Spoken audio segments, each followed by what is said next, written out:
Безопасность прежде всего. Денежными призами и грамотами наградили лучшие предприятия по охране труда. Победителями в 5 номинациях стали Владикавказский завод «Электроконтактор», Почта России, Центр дневного пребывания граждан пожилого возраста и инвалидов, а также Общество с ограниченной ответственностью «Магистраль». Стоит отметить, что республиканский конкурс на лучшую организацию по охране труда проводится не первый раз. В нем приняли участие индивидуальные предприниматели, занимающиеся хозяйственной деятельностью на территории Северной Осетии. Хочу сказать, что это является абсолютным приоритетом в работе республиканской власти. Безопасность, здоровье, жизнь нашего населения, тех людей, которые сегодня на рабочих местах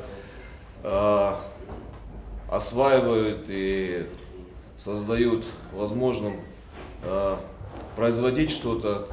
Это на самом деле огромный труд тех руководителей, которые на местах создают все благоприятные условия, чтобы наши люди в комфортных условиях, безопасно для своего здоровья, для своей жизни могли работать. Организаторы конкурса уверены, мероприятие благотворно влияет на безопасность рабочего процесса. Подобная мотивация не только поможет снизить травматизм, но и уменьшить число несчастных случаев, особенно на крупных предприятиях. Рая Дзантьева, Алан Гасанов, Осетия ТВ.